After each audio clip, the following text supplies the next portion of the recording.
아픈 며느리에게 나가라며 쫓아낸 시어머니. 그런데 가장 먼저 찾아온 사람이 시어머니였습니다. 그날 아침 저는 소파 위에 쓰러지듯 누워 있었습니다. 배를 움켜쥔 채 숨을 쉴 때마다 통증이 올라왔어요. 생리통이 원래도 심한 편이었지만 유독 그날은 몸이 말을 듣지 않았죠. 마치 제 몸이 제 것이 아닌 것처럼 낯설고 아팠습니다. 그런데 여러분은 이런 생각 해보신 적 있으신가요? 아플 땐 누구라도 기대고 싶고 최소한 무시당하진 않기를 바라잖아요. 그런데 아픈 순간조차도 이해받지 못한다면? 오히려 그 고통 위에 모멸감까지 더해진다면요? 아이 울음소리가 집안을 가득 메웠고 저는 눈을 질끈 감은 채 그저 참기만 했습니다. 그때 남편이 다가와 문을 벌컥 열고 말했습니다. 애 우는데 안 들려? 소파에 누워서 뭐 하는 거야? 그 한마디에 온몸이 더 아파지는 기분이었어요. 아픈 것도 서러운데 무기력하다는 비난까지 받아야 했습니다. 저는 억지로 몸을 일으키며 말했죠. 지금 몸이 너무 안 좋아 생리통이 심해서 움직이기가 좀 힘들어. 하지만 남편은 제 말을 들으려 하지 않았습니다. 오히려 한숨을 쉬며 소리를 높였죠. 그래도 애는 챙겨야지. 나도 일하러 나가는데 집에 있으면 뭐라도 해야 할 거 아니야. 그 순간 제 존재가 이 집에서 어떤 의미였는지 너무 또렷하게 느껴졌어요. 저는 사람이 아니라 기계처럼 여겨지고 있었던 거예요. 그때 안방에서 시어머니가 나오셨습니다. 상황을 대충 파악하신 듯 곧바로 제게 한마디를 날리셨어요. 그렇게 불만이면 이 집에서 나가거라. 남편 고생하는데 애 하나 못 보냐? 속에서 뭔가 부서지는 소리가 들렸습니다. 감정이 아니라 자존감이 산산이 부서지는 느낌이었어요. 마음속에서 뭔가가 툭 끊어졌죠. 말없이 방으로 들어가 짐을 챙기기 시작했어요. 아이의 옷을 접다가 멈칫했지만 결국 아이는 두고 나왔습니다. 저 하나도 제대로 가눌 수 없던 상태였으니까요. 집을 나서는 순간 따가운 햇살이 얼굴을 때렸습니다. 하지만 햇살보다 더 아프게 와닿았던 건 가족이라는 이름 아래 받아들여야 했던 무심함과 외면이었어요. 그날 저는 깨달았습니다. 이 집에서 저는 힘들면 기대도 되고 챙김을 받아야 할 존재가 아니라 언제나 누군가를 챙기고 돌보는 역할만 해야 하는 사람이었던 거예요. 아파도 지쳐도 힘들어도 멈출 수 없는 존재. 그게 이 집에서의 제 역할이었죠. 그래서 말없이 조용히 나왔습니다. 아무도 붙잡지 않았고 아무도 이유를 묻지 않았습니다. 그리고 그 길 위에서 저는 처음으로 진짜 숨을 들이마셨습니다. 그 숨이 어디로 향할지 그땐 알지 못했지만요. 집을 나선 저는 멍한 얼굴로 길을 걸었습니다. 자동차 소리, 사람들의 말소리, 아이 울음소리까지도 마치 유리병 너머에서 들리는 것처럼 멀게 느껴졌어요. 몸도 마음도 지쳐 있었고 가야 할 곳도 없었기에 발길은 점점 밤의 도심으로 향했습니다. 처음엔 괜찮을 줄 알았어요. 잠깐만 아주 잠깐만 나갔다 오면 마음이 정리될 거라고 생각했죠. 그런데 의외로 그 거리는 너무 낯설고 너무 추웠습니다. 여름인데도 이상하게 으슬으슬했어요. 아마도 그건 외로움 때문이었겠죠. 정처 없이 걷다가 어느 순간 저는 오래된 놀이터 앞에 멈춰 섰습니다. 벤치에 앉아 조용히 숨을 고르는데 갑자기 눈물이 뚝 떨어졌어요. 이유를 알 수 없는 눈물이었지만 멈추지 않았습니다. 아프다고 말했을 뿐인데 저는 왜 이렇게 큰 벌을 받고 있는 걸까요? 그때였습니다. 익숙한 목소리가 제 귀를 때렸어요. 여기 있었니? 한참을 찾았단다. 고개를 돌리자 시어머니가 서 계셨어요. 어두운 골목을 지나 그 작은 놀이터까지 어떻게 알고 찾아오셨을까요? 저는 놀란 눈으로 시어머니를 바라보며 아무 말도 하지 못했어요. 잠시 침묵이 흐른 뒤 시어머니가 제 옆에 앉으셨습니다. 그리고 조용히 봉투 하나를 내미셨어요. 며칠 푹 쉬다 오렴. 카드랑 작은 짐 챙겨왔어. 준호는 내가 알아서 할 테니 넌 아무 걱정 말고. 저는 말없이 봉투를 받았습니다. 그리고 갑자기 다시 눈물이 왈칵 쏟아졌어요. 무슨 말이라도 해야 할 것 같은데 목이 메어 말이 나오질 않았죠. 시어머니는 제 등을 토닥이며 천천히 말했습니다. 내가 너 마음 다 헤아릴 순 없어. 하지만 너도 사람인데 저렇게 몰아세운 건 잘못된 일이었지. 그건 준호도 나도. 그 말에 저는 고개를 끄덕일 수밖에 없었어요. 비록 상처받은 건 사실이지만 그 진심 어린 위로는 제 마음속에 작게나마 온기를 남겼습니다. 그렇게 저는 시어머니의 차를 타고 조용한 숙소로 향했습니다. 호텔방 창문 너머로 보이던 밤바다는 잔잔했고 그 잔잔함이 제 마음까지 덮어주는 듯 했어요. 혼자만의 시간이 이렇게 소중한 것이었나요? 아무에게도 설명하지 않아도 되고 아무것도 강요받지 않아도 되는 이 고요함이 너무 낯설지만 그래서 더 따뜻하게 느껴졌습니다. 그날 밤 저는 오랜만에 휴대폰을 꺼내 아이 사진을 한참 들여다봤어요. 웃고 있는 아이의 얼굴을 보면서도 눈물은 멈추지 않았지만 이번에는 아픈 눈물이 아니라 그리운 마음에서 흘러나온 눈물이었습니다. 제가 정말로 바랐던 건 그저 조금의 이해였는지도 모르겠습니다. 누구보다 가까운 사람들이 제 이야기를 들어주길 바랐던 마음, 그게 그렇게 큰 욕심이었을까요? 그러나 아무도 예상하지 못한 일이 벌어졌습니다. 바로 그 순간 휴대폰에 시어머니에게서 메시지가 도착했어요. 잘 자렴. 내일은 바다 바람 좀 쐬고 오너라. 내가 웃는 얼굴 꼭 다시 보고 싶다. 그 짧은 문장이 제게 얼마나 큰 힘이 되었는지 아마 시어머니는 모르실 거예요. 저는 창밖 바다를 바라보며 작게 웃었습니다. 그리고 아주 조심스럽게 마음속으로 중얼거렸죠. 다시 시작해 볼 수 있을지도 모르겠다고요. 창문을 열자 짭조름한 바다 내음이 방 안으로 밀려 들어왔습니다. 새하얀 커튼이 부드럽게 흔들리며 저를 감싸는 듯 했어요. 한동안 침대에 앉아 멍하니 수평선을 바라봤습니다. 이상하리만치 아무 생각도 들지 않았고 오히려 그 공허함이 위로처럼 느껴졌습니다. 잠시 후 저는 침대에서 일어나 천천히 옷을 갈아입고 1층 로비 카페로 향했습니다. 커피 한 잔을 주문하고 창가 자리에 앉았어요.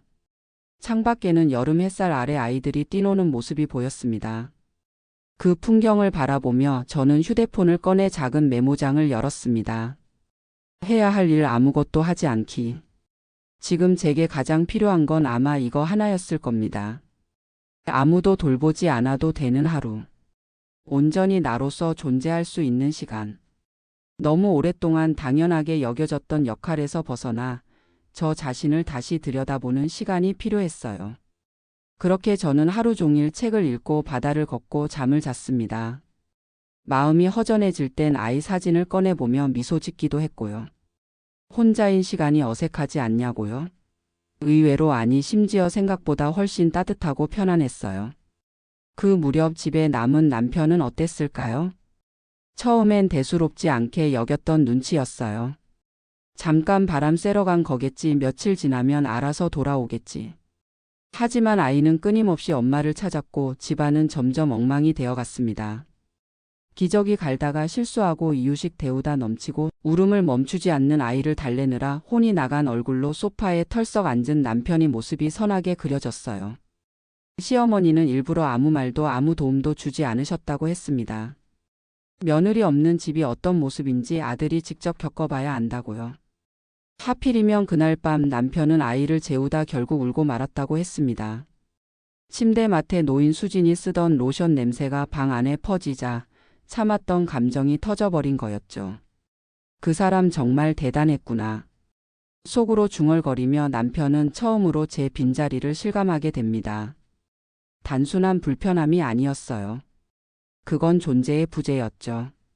아내이기 이전에 한 사람으로서 저라는 존재가 얼마나 중요한지 그는 처음으로 느끼게 된 거예요. 그리고 그제야 남편은 조용히 휴대폰을 꺼내 시어머니에게 말했습니다. 이제 알 것 같아요. 제가 뭘 잘못했는지. 그날 밤 저는 바닷가를 산책하다가 하늘을 올려다봤습니다. 별이 많았고 바람은 선선했어요. 오랜만에 마시는 자유의 공기가 참 고맙고 벅차게 느껴졌습니다. 여러분은 어떠신가요? 누구에게나 도망치고 싶은 순간, 멈추고 싶은 날들이 있잖아요. 저는 지금 그 시간을 살고 있습니다. 비로소 저를 위해 그리고 앞으로의 우리를 위해 숨 고르기 중이에요.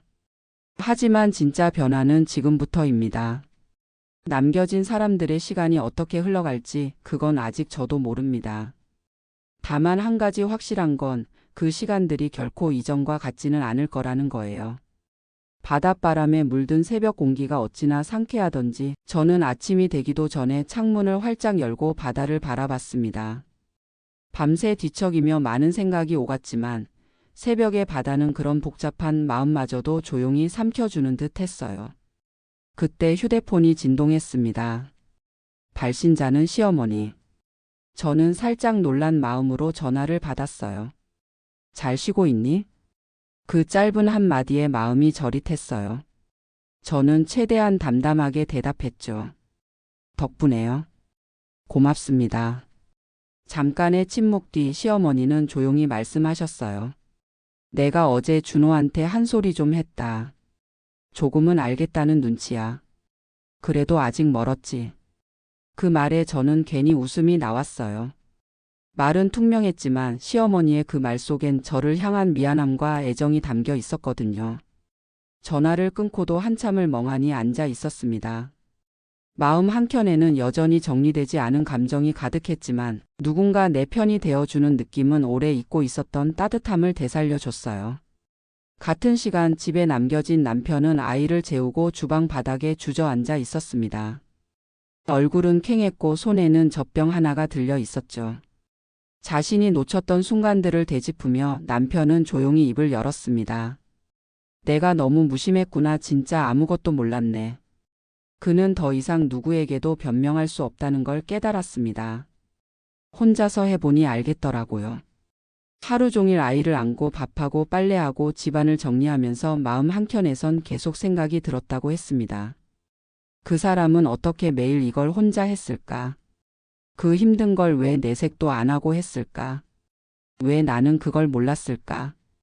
시어머니는 아들이 힘들어하는 모습을 보며 아무 말 없이 지켜보기만 했습니다. 그게 아들을 위한 가장 단단한 방식이라는 걸 이번엔 알고 계셨던 거죠. 다음 날 아침 남편은 시어머니에게 조심스럽게 말했습니다. 이제 못하겠어요. 허리 부러질 것 같아요. 같이 가서 수진 데려오자고요. 시어머니는 매서운 눈빛으로 아들을 바라봤습니다. 며느리 나갈 땐 좋다더니 이제 와서 왜 그러니?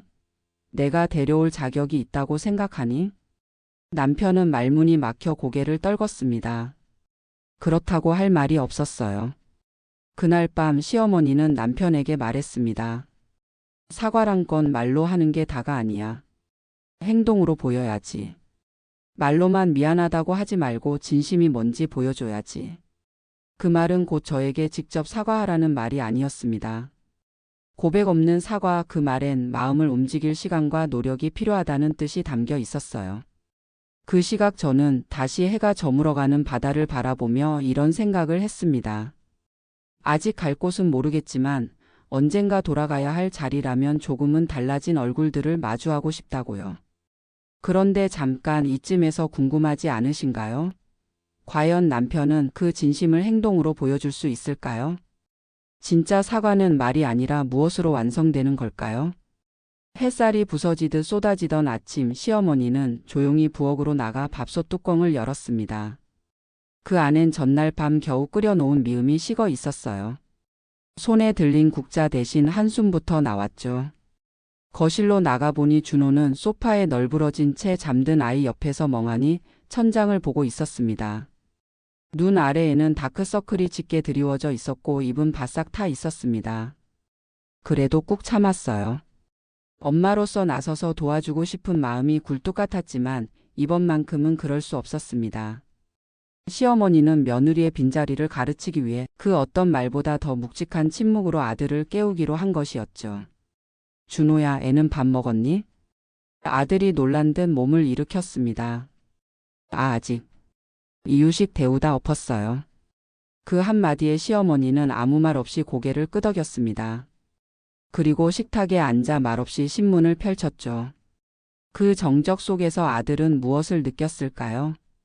도움을 바라고 싶은 마음도 있었겠지만 그보다 큰 건 스스로에 대한 자책이었을 겁니다. 그날 밤 준호는 아이를 재운 후 조용히 어머니 방 문을 두드렸습니다. 엄마, 수진이한테 뭐라도 전하고 싶어요. 지금 당장은 얼굴을 볼 자신은 없지만 그냥 내 진심만이라도. 시어머니는 고개를 들지 않고 말했습니다. 내가 하고 싶은 말은 나중에 해. 지금은 보여줄 시간이야. 사람 마음은 말보다 행동에 흔들리는 거란다. 그 말에 준호는 묵묵히 고개를 끄덕였고 다음 날부터 눈에 띄게 달라지기 시작했습니다. 기저귀를 제대로 갈기 위해 유튜브 영상을 몇 번이고 반복해서 보고 이유식 재료를 사러 시장에 직접 다녀왔어요. 손에 물집이 생기도록 빨래를 하면서도 한 번도 투덜대지 않았습니다. 그렇게 며칠이 흘렀고 시어머니는 마침내 한 장의 사진을 찍어 저에게 보냈습니다. 잘 자고 있는 아이와 그 옆에서 눈을 감고 있는 남편의 모습이었습니다. 침대 맡에는 아직 정리되지 않은 장난감과 반쯤 비운 젖병이 놓여 있었지만 그 풍경은 어쩐지 따뜻하고 다정해 보였어요. 문득 눈물이 핑 돌았습니다. 마음이 완전히 풀린 건 아니었지만 그래도 그 사진 하나가 저를 조금 흔들어 놓은 건 사실이었어요. 그리고 그날 밤 시어머니에게 메시지가 왔습니다. 준호가 요즘 좀 달라졌단다. 말은 아끼지만 행동이 말해주고 있어. 조금만 더 지켜보자꾸나. 저는 조용히 휴대폰을 내려놓고 창밖을 바라봤습니다. 해질 무렵 붉게 물든 바다가 참 아름다웠어요. 이 모든 변화가 진짜라면 언젠가는 돌아갈 수 있을 거란 희망이 마음 한켠에 스며들었습니다. 그러나 이쯤에서 궁금하지 않으신가요? 그 변화를 지켜보는 것만으로 상처받은 마음이 정말 회복될 수 있을까요? 준호는 끝까지 말이 아닌 진심으로 저를 다시 마주할 수 있을까요? 며칠이 지났습니다. 처음엔 하루하루가 길고 버거웠는데 이제는 시간이 조금씩 부드럽게 흘러가는 것 같았어요. 저는 여전히 바닷가에 머물고 있었고 아침이면 모래 위를 걷고 밤이면 작은 파도 소리에 귀를 기울였죠. 그러던 어느 날 문득 이런 생각이 들었습니다. 이젠 돌아가야 하지 않을까? 제가 떠난 그 집이 더 이상 저를 외면하지 않는 곳이길 바라는 마음이 조금씩 마음속에서 자라나고 있었어요. 그 마음은 말로 설명하기 어려운 미묘한 감정이었지만 확실한 건 하나였습니다. 다시 걸어가야 할 시간이 다가왔다는 것. 그날 저녁 저는 시어머니에게 전화를 걸었습니다. 어머니 몸이 많이 좋아졌어요. 다시 돌아가야 할 것 같아요. 잠시 조용하던 전화 너머에서 시어머니가 작게 웃었습니다. 잘 생각했다. 준호 요즘 많이 달라졌더라. 곧 데리러 갈게. 그 짧은 말에도 눈시울이 붉어졌어요. 돌아간다는 게 끝이 아니라 다시 시작이라는 걸 어렴풋이 알았거든요. 같은 시각 시어머니는 주방에서 아들에게 말했습니다. 준호야, 수진이 곧 돌아온단다. 남편은 멈칫했어요. 그러고는 조용히 아주 조심스럽게 대답했습니다. 직접 데리러 갈게요. 사과하고 싶어요. 말로 하는 게 아니라 얼굴 보고 제대로요. 그날 밤 남편은 꽃집을 찾았습니다. 무심한 듯 무성하게 놓인 꽃들 사이에서 작은 안개꽃 한 다발을 골랐어요. 특별하지 않은 그 꽃이 어쩌면 지금의 제 마음과 닮아 있었을지도 모르죠. 하얗고 조용하고 눈에 잘 띄지 않지만 분명히 존재하는 마음. 그는 꽃을 들고 차에 올랐습니다. 시어머니는 조수석에 앉아 아무 말 없이 창밖만 바라봤어요. 그 침묵이 오히려 많은 말을 대신해 주는 듯 했죠. 그리고 드디어 숙소 앞에 도착했습니다. 제가 머물고 있던 바닷가 호텔. 남편은 차에서 내리기 직전 깊은 숨을 들이쉬었습니다. 그 순간만큼은 그도 두려웠을 거예요. 제가 돌아가지 않겠다고 하면 어쩌나, 아직 용서할 준비가 되지 않았다고 하면. 문을 열자 저는 로비에 서 있었습니다. 아마도 도착하기 직전에 시어머니에게 연락을 받았던 모양이에요. 순간 우리 둘은 멈춘 듯한 시간 속에서 서로를 바라봤습니다. 남편은 한참 말없이 있다가 조심스럽게 다가와 말했습니다. 미안해. 이제야 알겠어. 당신이 없으니까 아무것도 안 되더라. 그 말에 저는 아무 말도 하지 않고 그를 바라보았습니다. 마음속엔 수많은 감정이 스쳐갔지만 그중 단 하나, 이제 시작해 볼 수 있겠다는 작은 용기만이 또렷이 남았어요. 뒤따라온 시어머니가 조용히 웃으며 말했습니다. 자, 이제 집에 가자. 기다리는 녀석도 있잖니. 그제야 제 입꼬리가 천천히 올라갔습니다. 돌아가는 길은 여전히 낯설고 조심스러웠지만 이번엔 함께 걸어가는 사람들이 있으니까요. 여러분도 그런 적 있으신가요? 한참을 돌아서야 비로소 제자리로 돌아올 수 있었던 경험. 저도 지금 그 길 위에 서 있습니다. 현관문을 여는 순간 낯설게까지 느껴졌던 집 안 공기가 천천히 폐로 들어왔습니다. 익숙한 가구와 물건들, 냉장고 위에 여전히 남아있는 제 메모, 현관 옆에 놓인 작은 슬리퍼 한 짝. 모든 것이 그대로인데도 어쩐지 모든 것이 달라 보였어요. 아이방 문을 열자 고사리 손을 흔들며 침대 위에서 몸을 들썩이던 아이가 옹알이를 하며 반응했습니다. 아이방 문을 열자 고사리 손을 흔들며 침대 위에서 몸을 들썩이던 아이가 활짝 웃었습니다. 저는 그 작고 따뜻한 품을 껴안은 채 그동안 참았던 눈물을 흘리고 말았어요. 아이는 제 볼을 더듬고 두 손을 뻗으며 저를 꼭 안으려는 듯한 몸짓을 했습니다. 그 짧은 행동만으로도 사랑이 가득 전해졌습니다. 그 짧고 알아들을 수 없는 말 속에도 사랑이 느껴졌습니다. 이토록 당연했던 순간들이 그리웠다는 걸 저는 그제야 실감했어요. 그리고 돌아오길 잘했다는 확신이 들었습니다.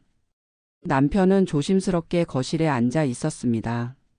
손엔 아직 포장을 벗기지 않은 안개꽃 다발이 들려 있었어요. 그는 저와 눈을 마주치자 말없이 꽃을 내밀었습니다. 저는 꽃을 받으며 고개를 끄덕였습니다. 말이 필요 없었어요. 대신 아이와 함께 있는 그 자리에서 조용히 말했습니다. 다시 해보자.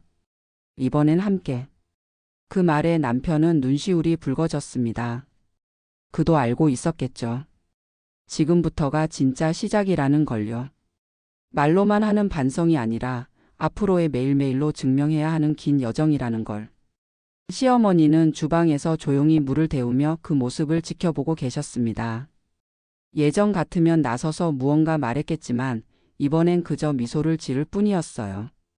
어쩌면 그분도 이 시간이 얼마나 소중하고 조심스러운지 알고 계셨던 걸지도 모릅니다. 그날 저녁 우리는 셋이서 오랜만에 같은 식탁에 앉았습니다. 반찬은 단출했고 대화도 많지 않았지만 그 안엔 조심스러운 배려와 새롭게 시작하려는 마음이 담겨 있었어요. 남편은 아이에게 밥을 먹이며 조심스럽게 저를 바라보았고 저는 고개를 끄덕이며 아이의 입가를 닦아주었죠.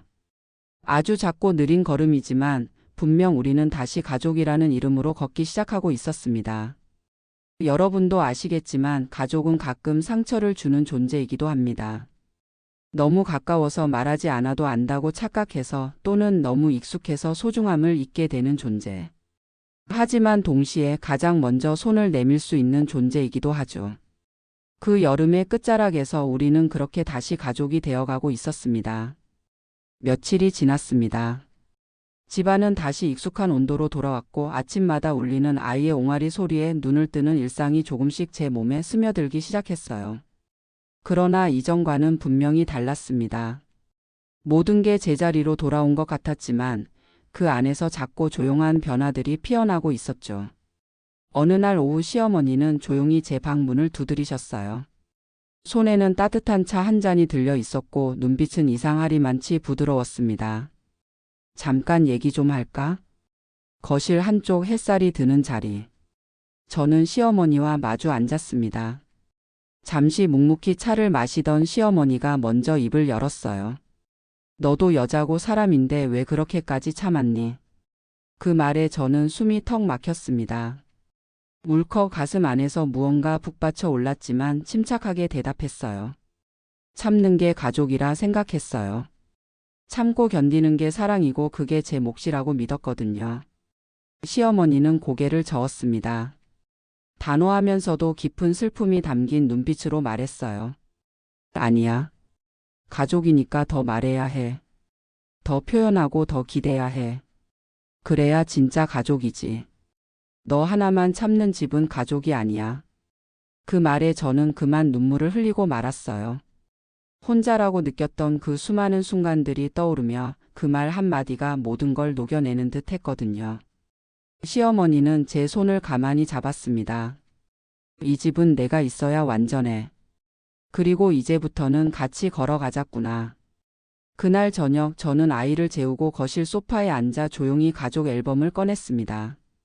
낡은 사진 속엔 웃고 있는 우리가 있었고 그 웃음 뒤에 있었던 수많은 오해와 무심함이 조금씩 이해로 바뀌기 시작했어요. 남편은 조용히 제 옆에 앉아 사진을 들여다봤습니다. 아무 말 없이 그저 옆에 있어주는 그 시간이 참 따뜻했어요. 말이 없어도 눈빛 하나로 서로의 마음이 닿을 수 있다는 걸 저는 그때 처음 알았습니다. 사람이 가장 약해지는 순간은 혼자인 줄 알 때고 가장 강해지는 순간은 누군가 내 마음을 알아줄 때라는 걸 저는 이제야 깨달았어요. 침묵은 감정을 보호하는 방법이 아니라 때론 관계를 멀어지게 만드는 벽이 되더라고요. 가족이라는 이유로 사랑이라는 이름으로 침묵하지 않아야 할 일들이 분명히 있어요. 지금 곁에 있는 사람들과 서로를 잘 이해하고 있는지, 마음을 나누려고 노력하고 있는지 한번 돌아보는 건 어떠신가요? 때론 아주 작은 말 한마디가 오래 닫혀있던 마음을 열 수 있습니다. 오늘 이야기가 마음에 드셨다면 구독과 좋아요 눌러주시고 여러분의 생각은 어떤지 댓글로 남겨주세요. 그럼 다음 이야기에서 다시 뵙겠습니다.